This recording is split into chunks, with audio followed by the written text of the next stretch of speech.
never mind.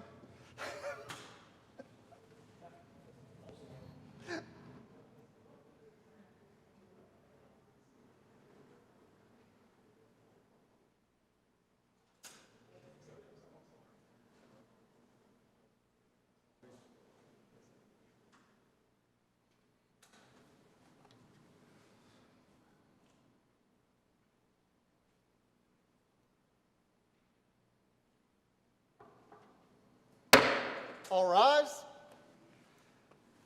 The Honorables, the presiding judge and judges of the Court of Appeals of the State of North Carolina. Oh yes, oh yes, oh yes. The Court of Appeals is now in session. God save this state and this honorable court. Be seated. Good afternoon and welcome to the North Carolina Court of Appeals. I'm Richard Dietz, and joining me on the panel today are my colleagues Judge Valerie Zachary and Judge Allegra Collins. The first case on the calendar today is number 2052, Evans v. Myers. The parties are ready to proceed. We'll hear from the appellant.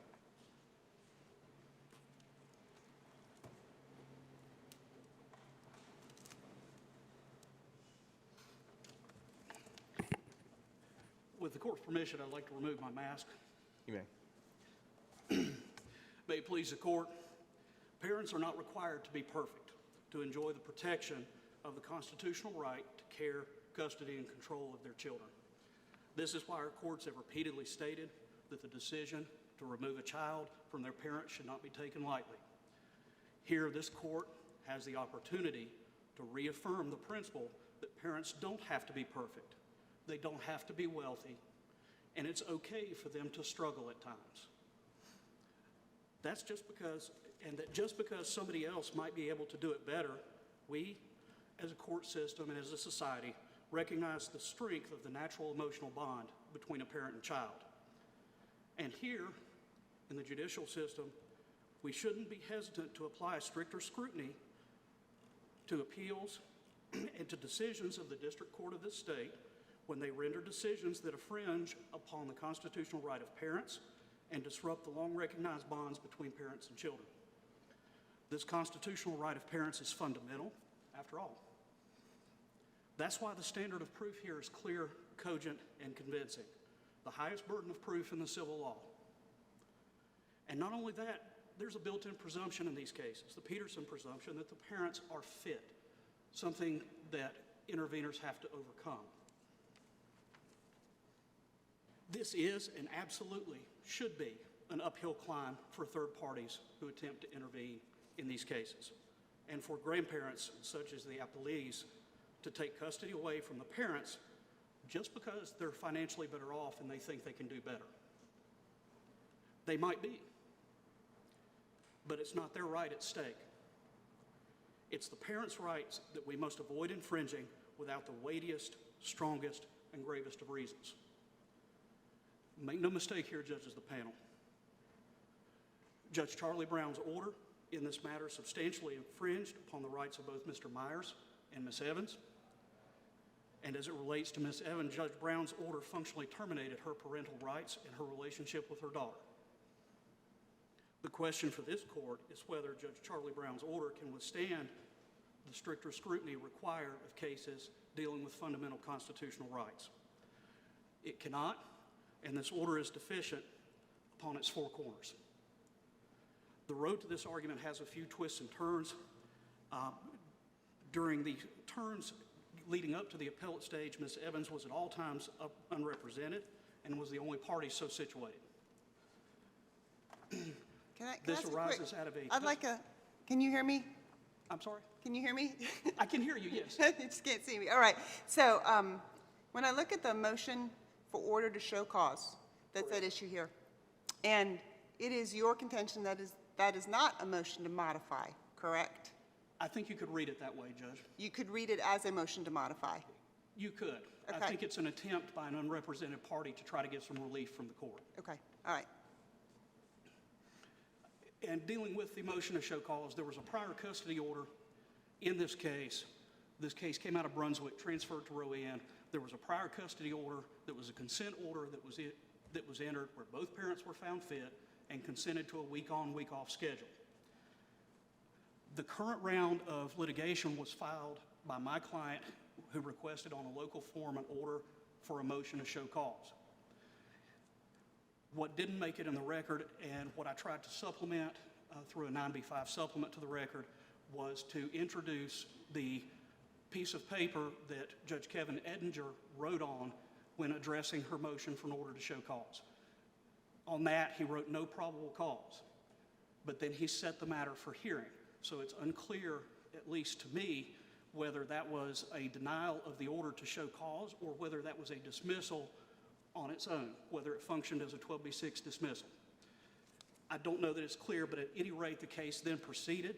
Okay, if this could be considered just a motion to modify, then would you concede that custody was at issue at the time that interveners filed their motion to intervene? I would concede that, Your Honor, if this Okay. court views it that way. Okay, so, and at that point, given, if we're just speaking hypothetically, if this is a motion to modify, they can intervene. Can they intervene only for custody, only for visitation, both?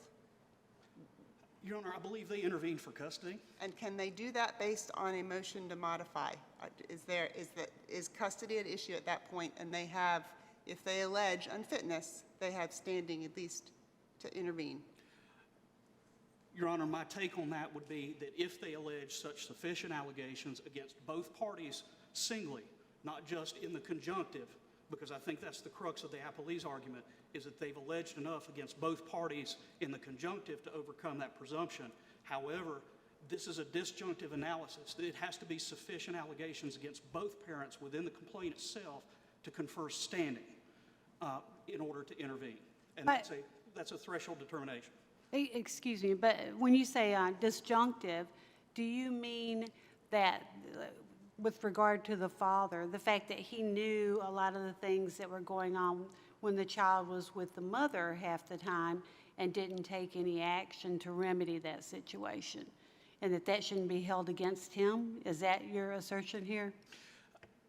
No, Your Honor, it's not. If that's pled in the initial complaint, then I think at the initial stage, which is what standing is, we view that almost through a 12B6 lens because it's a prerequisite to subject matter jurisdiction. So the allegations in the complaint are the key, and they have to be sufficient allegations against both parents.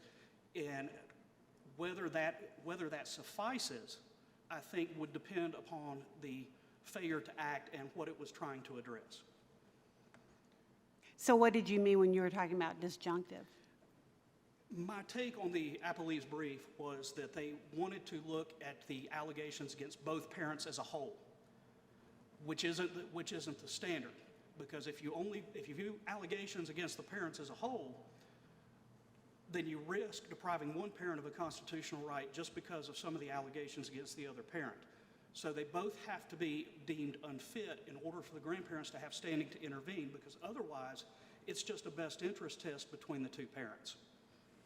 So when we're talking about intervening for visitation purposes, isn't the allegation that there's been a substantial change of circumstances, isn't that sufficient to allow intervention for visitation at least?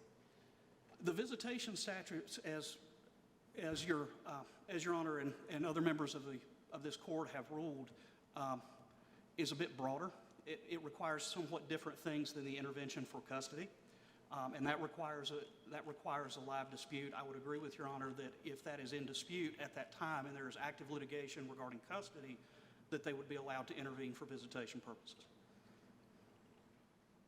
So in the motion to intervene, so this is, I guess, paragraph 22.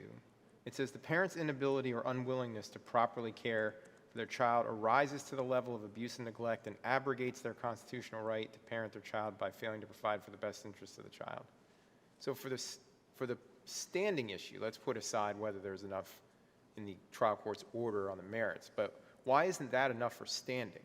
Because, they've sort of used the magic words. They've said, they've said it arises to a level of abuse and neglect that's sufficient to overcome this constitutional presumption. So why should we say that gives them standing to come to court? Now it's really up, what is your evidence, and can the court give you the relief you seek? Your Honor, I think just to say magic words, as other opinions of this court have said, puts form over substance. The hallmark of all allegations are the pleading, all well-pled factual allegations for purposes of determining initial standing. So those types of allegations are conclusory on their face. They incorporate a legal standard. Whether something arises to abuse, neglect, and dependency incorporates a legal standard which incorporates the subsidiary facts. The problem is that in the 12b6 context, which this is analogous to, conclusory allegations are not required to be considered by the court. And there were some other cases I believe I cited in my brief that supported that particular proposition. So in terms of magic language, I think it's a matter of elevating form over substance, and I think the hallmark should be what facts do they plead?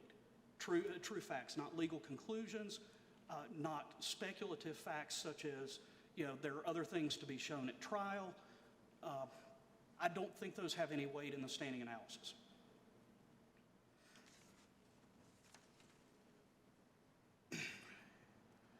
I realize that I'm supposed to be giving a statement of the case at some point under Rule 30.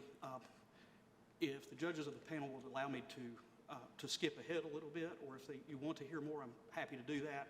But I'd like to have Mr. Newsom come up and address his arguments on standing at this time. Thank you, counsel.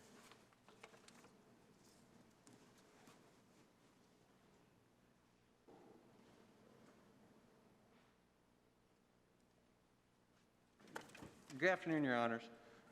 May it please the court. Thank you. The standing issue, that's the threshold issue which Mr. Barton referenced. Again, we have the appellees, the interveners, the grandparents of this minor child moving to intervene into a custody matter, which there's a set custody order from 2017, September of 2017. There was a motion to modify that order that was filed by Mr. Barton's client, Ms. Evans, in March of 2018. Judge Brown decided that there had not been a substantial change of circumstance warranting modification, so he dismissed that motion to modify. He signed such an order in May of 2018, which basically affirmed, reinstated his 2017 order that both parents are fit and proper to exercise custody, care, control, companionship of their minor child. And then, 7 months later, in December, we have Ms. Evans filing that motion to show cause that Mr. Barton conceded could be treated as a motion to modify. In January of 2019, the interveners filed their motion to intervene and to modify custody. They attempt to show a substantial change in circumstance. They cite, in their motion, they cite North Carolina General Statute 50-13.1, 13.2, and 13.7 as the grounds for them to have the legal ability to do this. Your Honor, under those statutes, we would contend that, again, they're trying to show a substantial change in circumstance like Ms. Evans tried to do the prior year, 8 months before. Can I ask you, Yes, ma'am. number 15 says, when the plaintiff mother has custody of the minor child, the child is not transported to school in Rowan County and thereby misses school every other week. Could that be a substantial change of circumstance? And the second part of my question is that sufficient to show that mother has lost her right to parent the child? Your Honor, we would contend that given the age of the child, it's not, well, for the letter of the law, doesn't run afoul of truancy. The minor child at that time was about 5 and a half. She wasn't under compulsory attendance to school. While it's good for the child to go to school, have those social interactions, we contend that that's not a substantial change of circumstance warranting the modification or warranting the interveners to be allowed to come in and modify. So your position is because the child was 5 and a half, she didn't have to be in school anyway? Yes, Your Honor. That is part of it. She very well could have been in daycare. Just because she wouldn't have gone to daycare, we would still contend that would not have made a substantial change of circumstance. But doesn't the statute provide that if you enroll the child in school, the child has to attend continuously? And that, again, Mr. Barton addresses that more so, but from my understanding, the statute reads, if you put them in school before the compulsory attendance requirement, before they reach that age, they have to stay in school as long as, but then if you want to take them out of school, you can, so it kind of talks in a circular fashion from my understanding of the statute, Your Honor. Well, it says unless the child has been withdrawn. Yes, Your Honor. Thank you. Again, I would just allege in their motion, if they would filed a new complaint, if the interveners had not intervened and instead had been the plaintiffs and filed a complaint, I think that would have been proper. I don't think they would have had the grounds to overturn the Peterson presumption, but I think that would have been more proper than trying to show a substantial change of circumstance by filing a motion in the cause that was already established and showing a substantial change that way, and then trying to modify it by saying that they can overcome the Peterson presumption, which we don't think they can. So let me ask, are you saying that even if you take this complaint as standalone complaint, that it would be proper? I think that would be more proper than trying to file a motion in the cause. I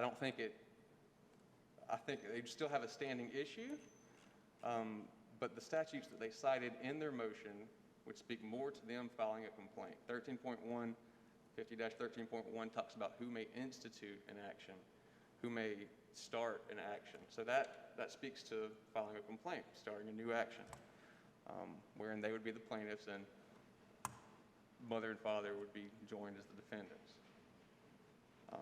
What we have here, it's not that.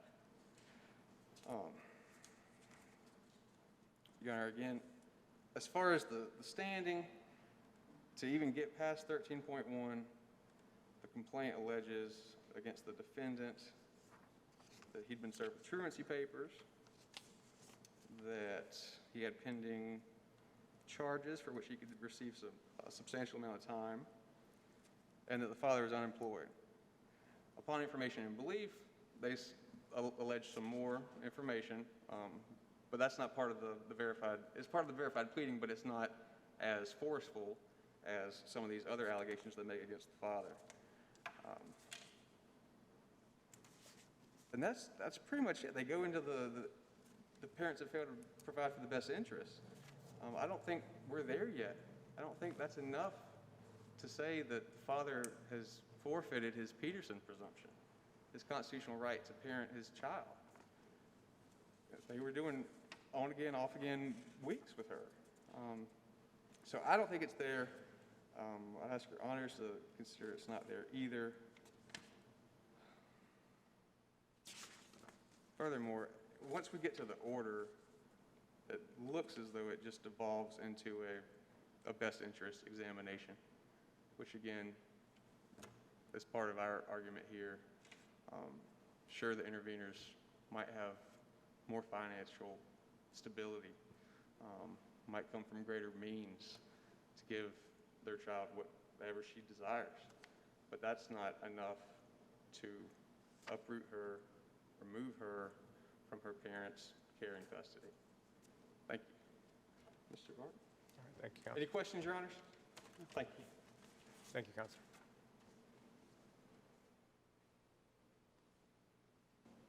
May it please the court, I think the problems with this particular case don't start and end with the standing issue, because as Mr.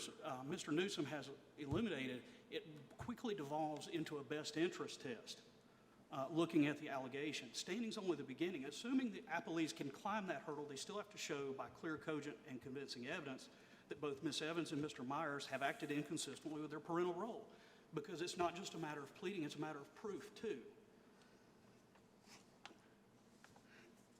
And that's a conclusion of law that the parents have acted inconsistently with their parental status. And it has to have sufficient findings of fact to support that conclusion.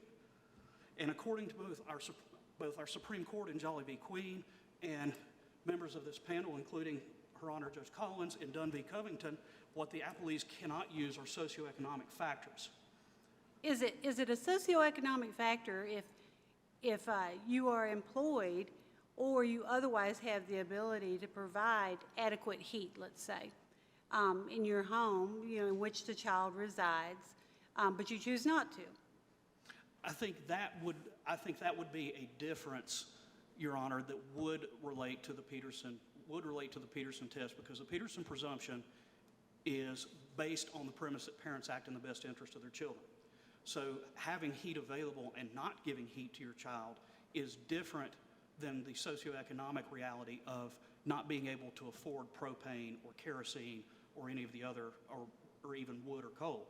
Well, I mean, if you look here at Judge Brown's order, it says defendant works outside from about 9 a.m. to 1:30 p.m. for a maximum of 4 days a week when it's nice weather outside and not too hot. And he couldn't recall how much money he made because he's a landscaper, and his wife has muscular dystrophy. So it sounds like she's probably got some disability income coming in, and there are public assistance programs to help as well. I don't think in this day and time, using a wood stove to burn coal is really necessary with the public assistance programs we have available and the fact that he's working. How would you respond to that argument? First, Your Honor, that argument is one of the factors in the Peterson analysis against Mr. Myers. There's no such allegation like that or finding a fact like that in the order against Ms. Evans at all. What I would say, Your Honor, is that there is a varying range of competency among parents. And just because a parent chooses to heat with a particular type of fuel doesn't automatically mean that the parent is ignoring the best interest of the child, or the state has the right to come in and intervene, or in this particular case, through the judicial system, the grandparents come in and intervene. The parents enjoy the constitutional right. And there's a wide range of parenting styles, and we recognize that even in the juvenile law. When we talk about these orders, and both here and in the juvenile context, one of the things that is very, very important is that the court contextualizes the findings, draws connections between the findings and the conclusions. In this particular case, I'm not sure what the court is meaning when they're saying he chooses to use wood heat. Is there any further finding that say the child is going without heat during the winter? Is the child having breathing problems because of the smoke from the wood and the coal? There's nothing to explain this finding any further just than a bare statement that this is what he does. And that's analogous to the court just reciting testimony rather than finding a fact. So would you concede that the matter needs to be remanded for additional findings of fact? Your Honor, my position is the order needs to be vacated. The problems with this order go all the way down to the visitation. Because if you look at some of the opinions that I cited in the juvenile context, specifically related to truancy, 5- and 6-year-olds don't have to be in school. The basic premise of that statute, the shorthand version of it is the boiled-down interpretation is that your 5- to 6-year-old isn't required to go to school, but if you send them to school, we want them to go, unless, of course, you don't want them to go, and then it's perfectly fine to withdraw them so they don't have to go anymore.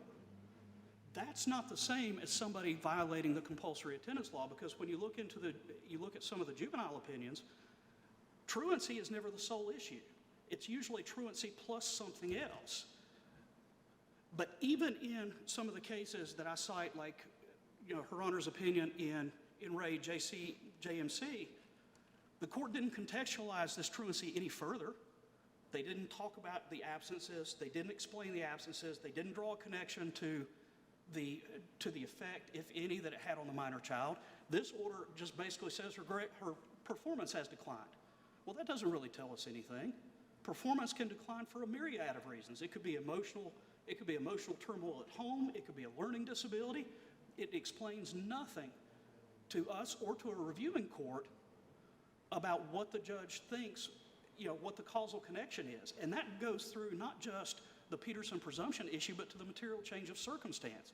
This order does nothing to draw any nexus between these findings or the only thing they've got left is the truancy.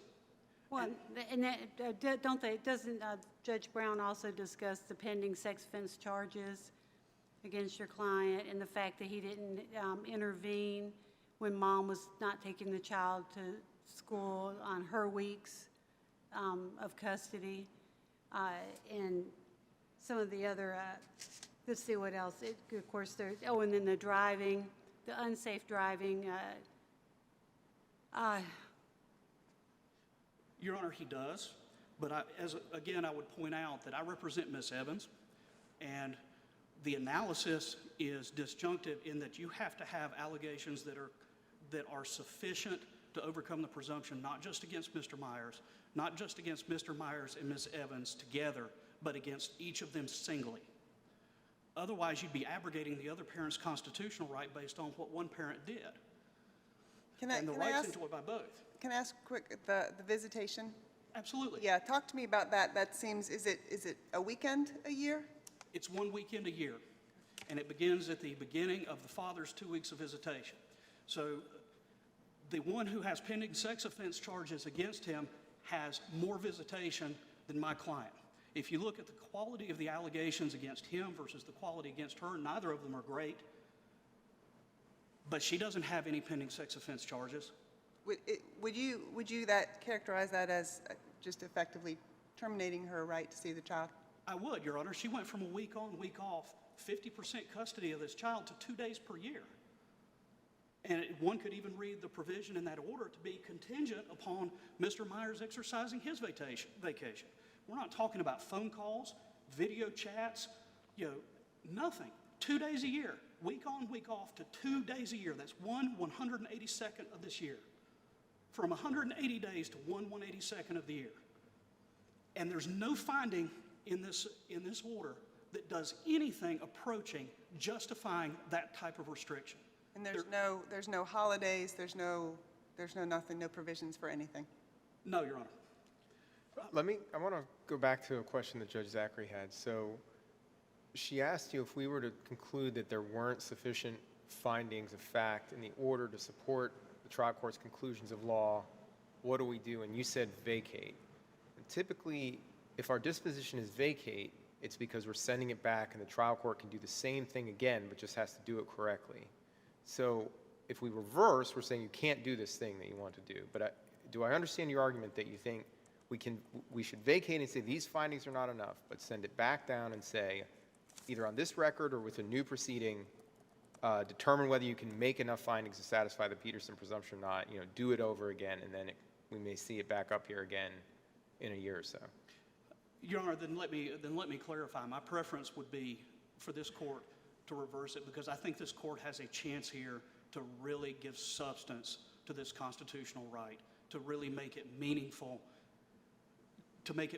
not just here, but in all the district courts of this state so that parents actually do enjoy the constitutional right and we don't just jump the gun and take kids away from parents just because they may not be the best parent.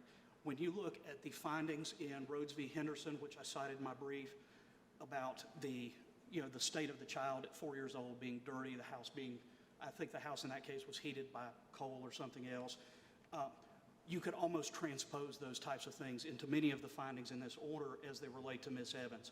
The fact that she shares a bedroom or that she's in a small 2-bedroom house. I think that finding of fact number 34, I believe it is, it talks about the interveners live in a nice 4-bedroom, 3-bath house on Oak Island, tells you all that you need to know about this case and what standard Judge Brown really looked at when he decided this case, because the strongest thing, again, that they have against my client would be the truancy allegations. But the crux of acts inconsistent is volitional acts by the parent. And that's undercut even within the same order by other findings of fact that talk about the distance that this mother has to drive to get the kid to school, the fact that the mother's transmission stopped working for several months. Those types of things are not volitional, they're socioeconomic in nature. If your transmission blows out and you can't afford to fix it, what do? It's not like the school bus can come get this kid with that distance. So it's your assertion that the interveners are wealthy? I think that's what Judge Brown intimates. I mean, wasn't the grandfather a retired truck driver and step-grandma is a retired teacher?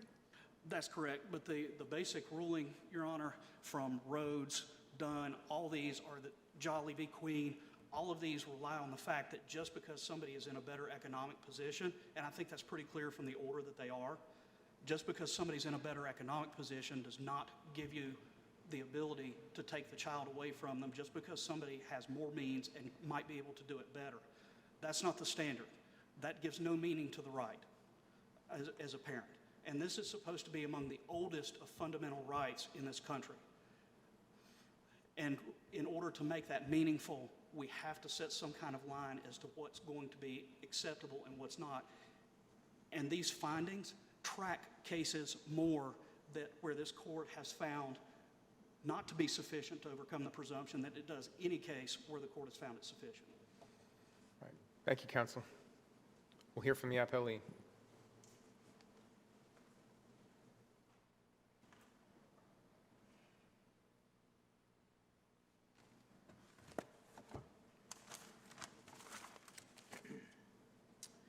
May I remove my mask?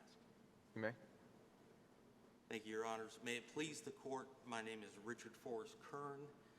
I am an attorney with Rice Law in Wilmington, North Carolina, and I represent the interveners Christine Myers and Alan Myers.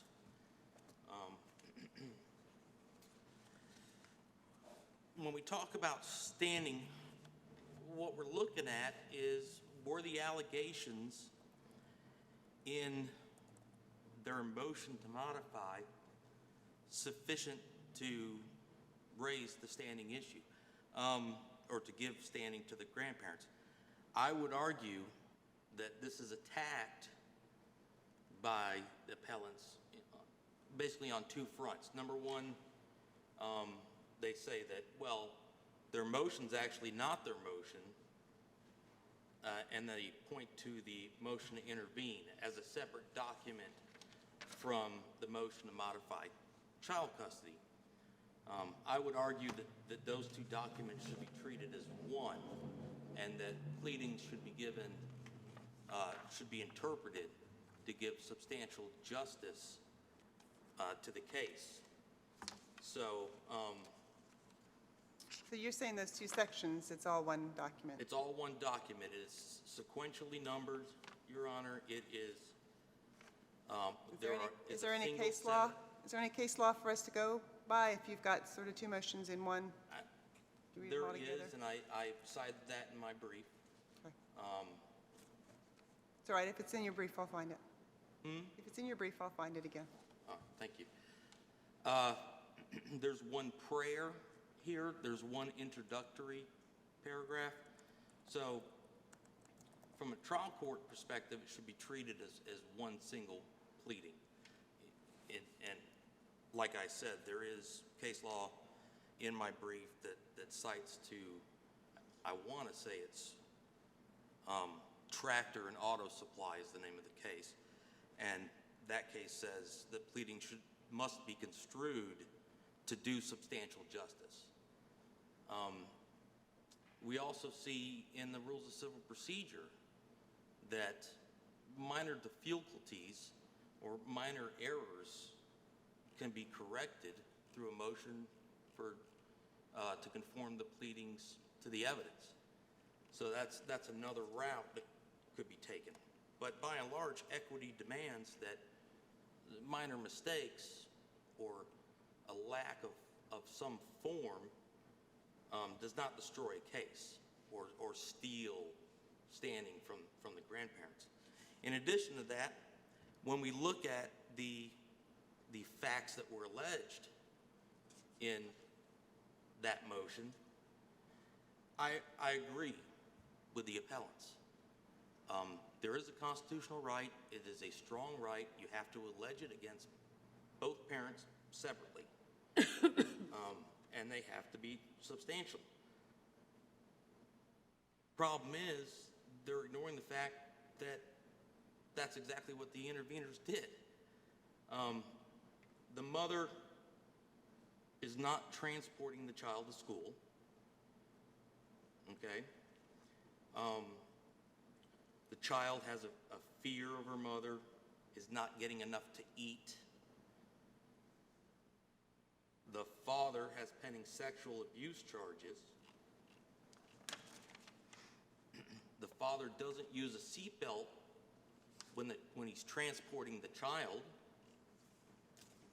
And I think those alone are sufficient. When we look at a case like Wellens v. White, which I have some knowledge of, I made kind of what the argument the appellants are making. I tried to say that the facts weren't sufficient in that case. And the Court of Appeals found that I was wrong.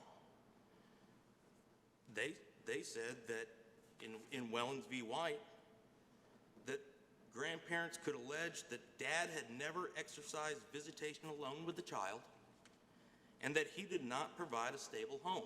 Those were the allegations, and those grandparents had standing. I would argue, and I am arguing, that this motion provides a lot more against both parents separately than Wellens White did. Is there a difference between what has to be alleged for standing versus what has to be alleged to show that parents acted inconsistent with their parental status?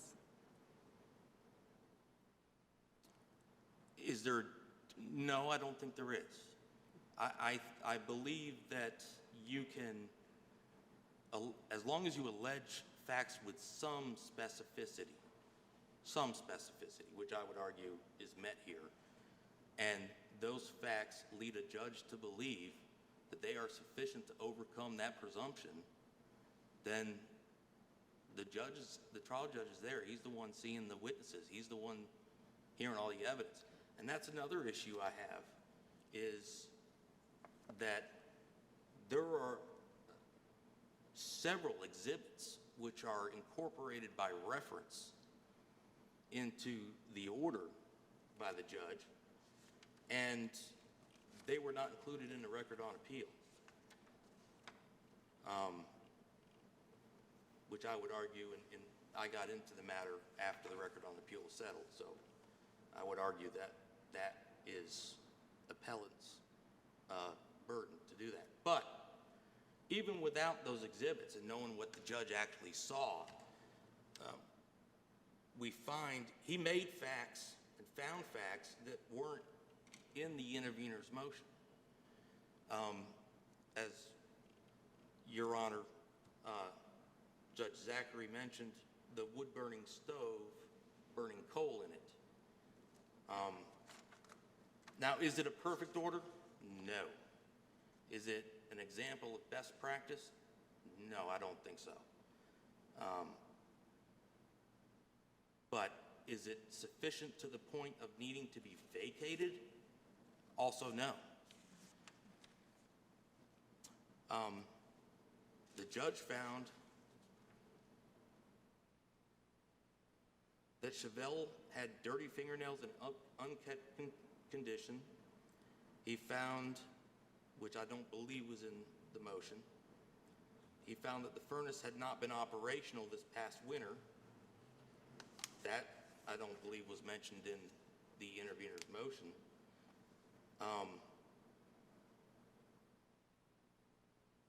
And that the plaintiff failed to take the child to school and defendant failed to seek relief to help get the child to school.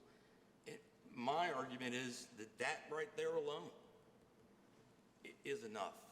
A child's education, in my experience, is many times the number one thing a judge is concerned with. That's why our shared custody arrangements or ordered schedules tend to track along the lines of a school year. Can you correct me if I'm wrong? The plaintiff filed a motion to modify asking to take the child out of the school she was in Rowan County and put her in the school closest to her, correct? That is correct, yes. And then that was denied because that wasn't a substantial change? My take on that was that the show cause order was denied. Okay. What Not that happened? the motion was denied. But wasn't there a motion to modify earlier that was denied? There was. Okay. So in essence, she has attempted to put the child in the school closest to her so that she could get the child to school, and then that's denied and she can't get the child to school, and so we take the child away. That seems like an odd turn of events. Talk to me about that. Well, I don't think that's the only thing going on. But if we just focus on that for a moment? Sure. That by itself, I don't think would have been enough based on that analysis of it. However, she didn't necessarily, she didn't make efforts to correct the situation that she was in. There are many things she could have done. She could have asked the interveners maybe to take the child to school. She could have changed jobs because her job was a part of that. There are many other things I believe the judge thought she could do. And I'm not necessarily here to second guess the trial judge. And this is an example of where I would like more detail in the order. But Excuse me, and I may be recalling this incorrectly, but didn't the mother move repeatedly? she did.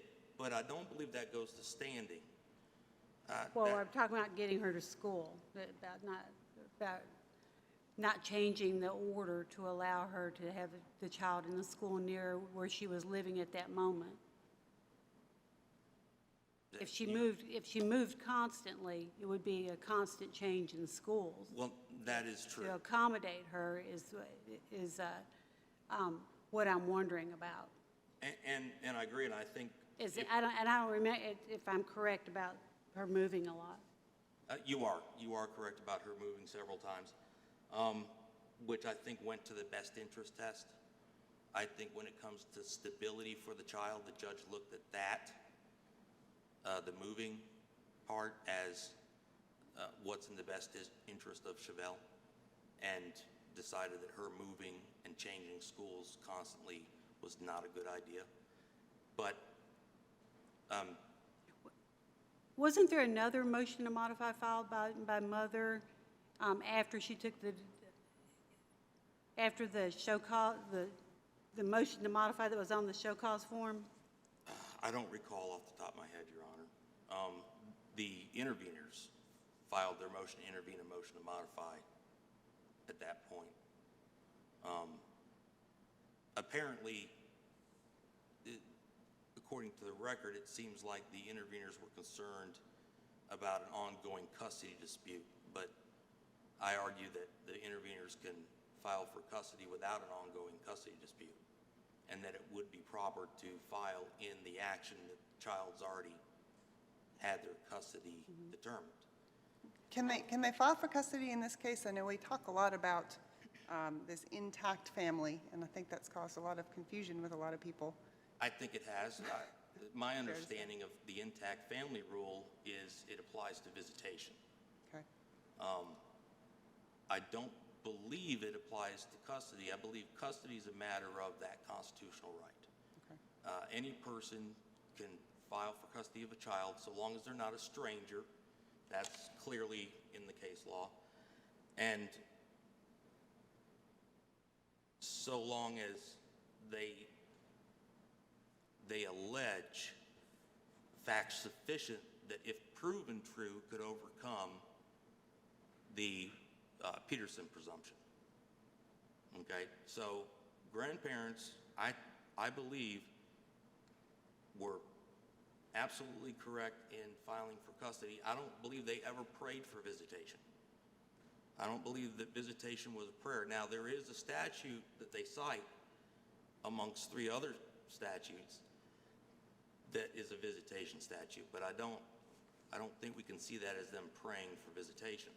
And if they don't have standing and they don't overcome a presumption, then they're not actually allowed to have visitation, correct? Correct. At that point, it would have been proper for the court to dismiss the action.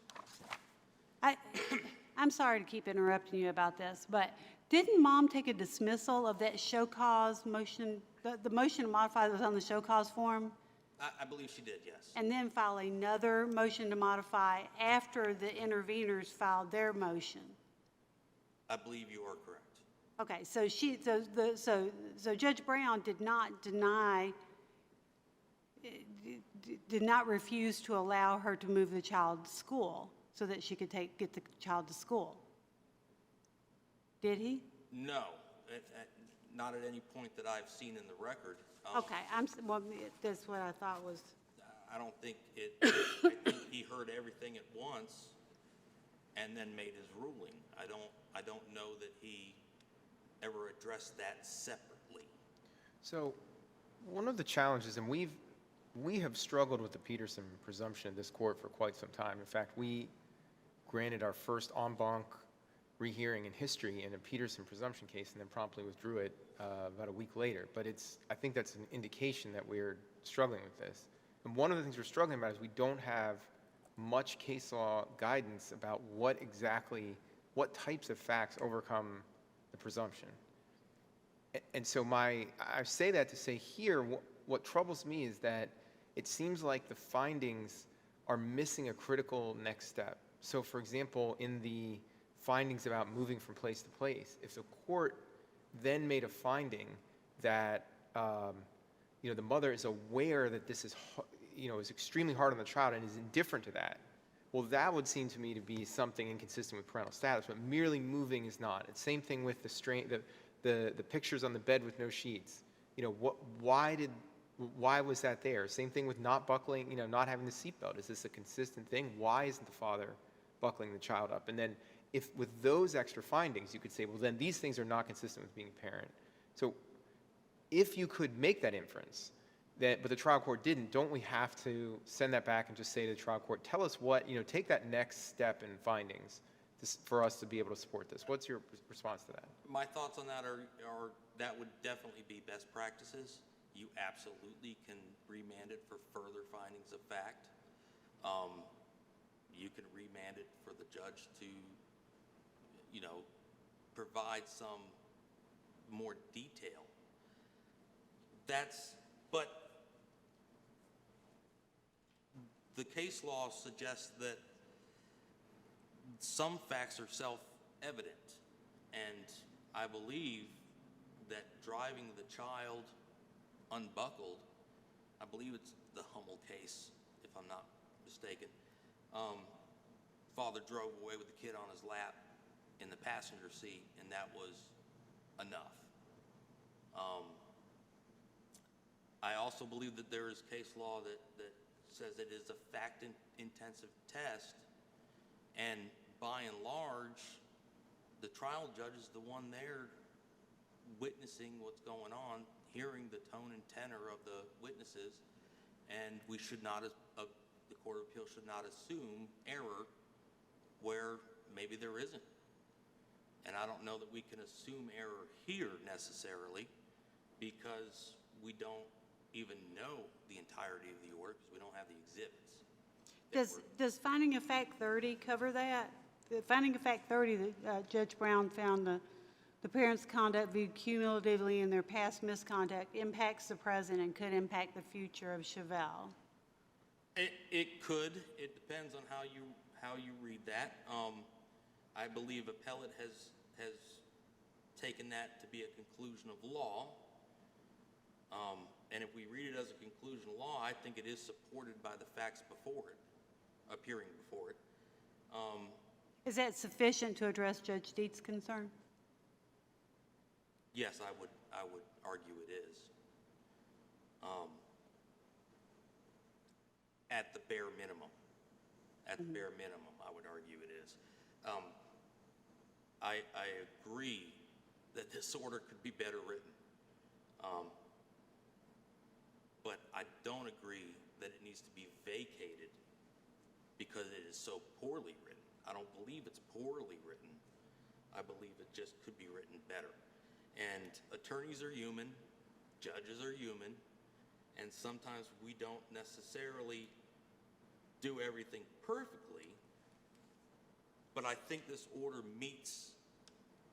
sufficiently meets what's necessary for Judge Charlie Brown to find that the parent's conduct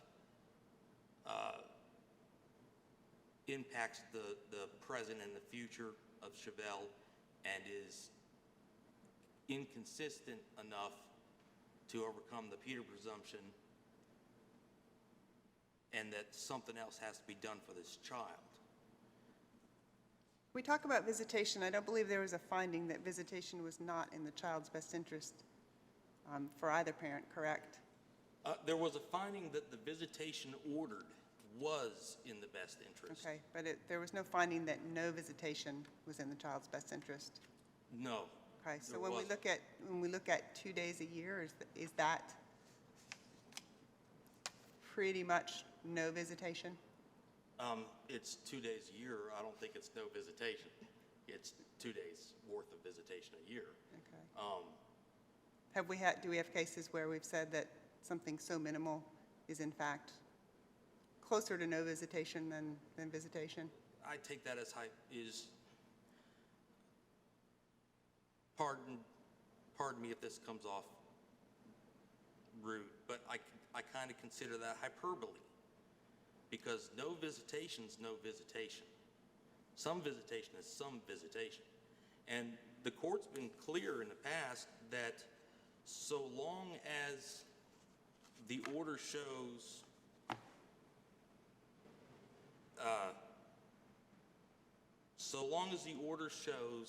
that the ruling is not unsupported by reason, I believe is how Stevens put it, that the court should not second guess the trial judge and assume an abuse of discretion. In other words, going back to that, the Court of Appeals saying, and I think it's in Hummel and Roughton as well, that a judge has a tremendous amount of discretion when it comes to the visitation schedule. And he sees those parents. He knows what's going on in the courtroom. And if the judge decides that a minimal amount of visitation, if you will, is in the child's best interest, then according to the case law as I read it, it should stand. Because, again, we shouldn't assume that there's error. We shouldn't just assume that the trial judge made an error.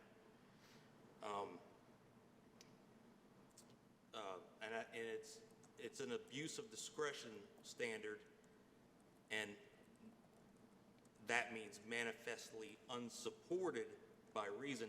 I think this order is enough to support it. I think it shows that the judge reasoned his ruling. Could it use more detail? Sure. But it's not without reason. It's pretty evident that he did not want anything to disturb the child's schooling. That's why the visitation's in the summer.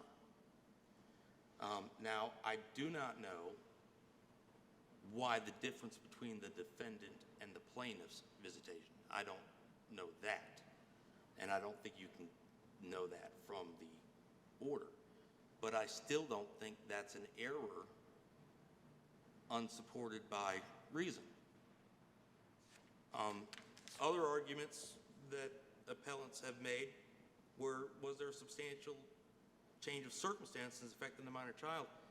I think you find that throughout the order, with the declining grades,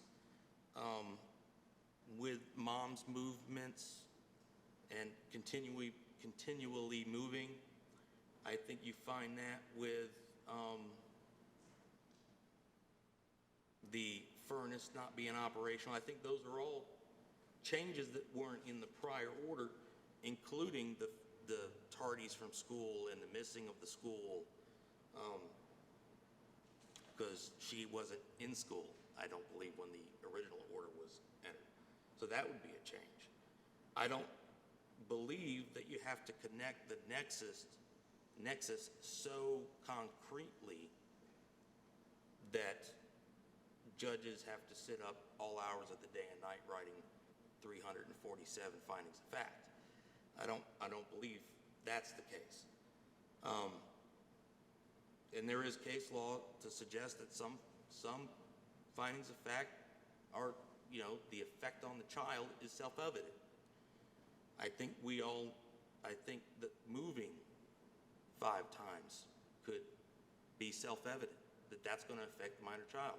In this case, didn't Judge Brown order the parents to enroll the child in school?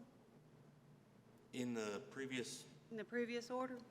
I do not recall, Your Honor. I'll look it up real quick. If you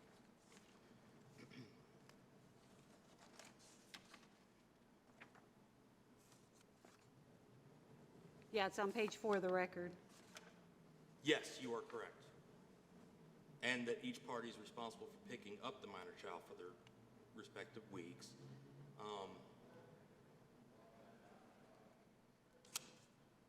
Yes, you are correct that the judge did order that the child, and their judge did order that the child go to that school district, which is why mom then did a motion, basically a motion to modify, because she wasn't living in that district anymore. Okay.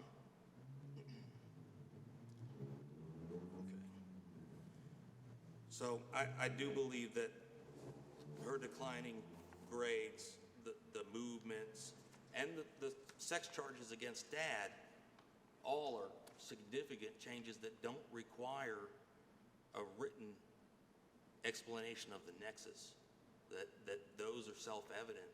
They're going to affect the child, along with the missing of school. So just to kind of backtrack a little bit, when it comes to standing, the facts alleged gave standing to the grandparents to intervene and to file a motion to modify custody, because it's not just one thing, and it's not against just one parent. It's against both parents, and they're significant things. The decision by the father to put a child in a car when he has no license, when the taillights don't work, and when he's not going to buckle her in, that alone, the decision to do that, puts the child in significant danger. And that alone is abrogating your constitutional rights. The decision to, well, I'm just not going to take the child during my week to school, that's a decision you make.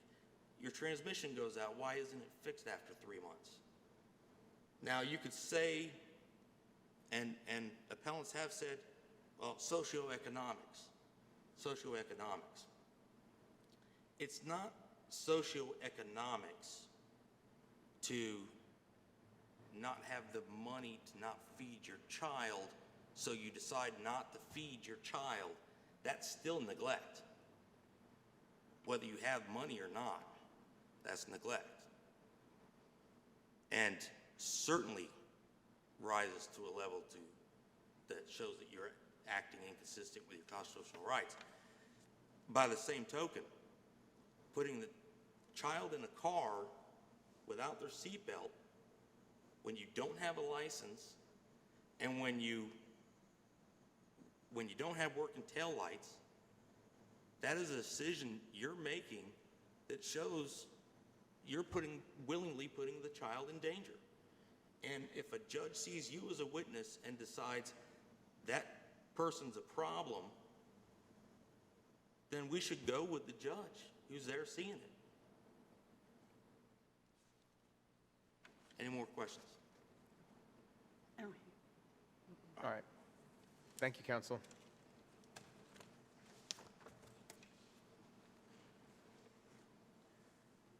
You have 1 second remaining. We're willing to give you, say, 30 seconds if you'd like a rebuttal from the appellants. Yeah, taking the court's indulgence, if I can have about 30 seconds to gather my thoughts. All right.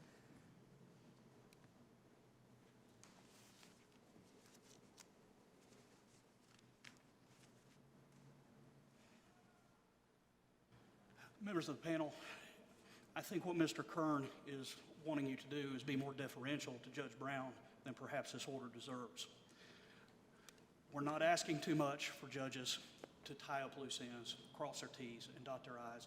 And I think if you look at Judge Collins' opinion in Ray JMC, I think you'll see that language in her opinion, talking about drawing everything together.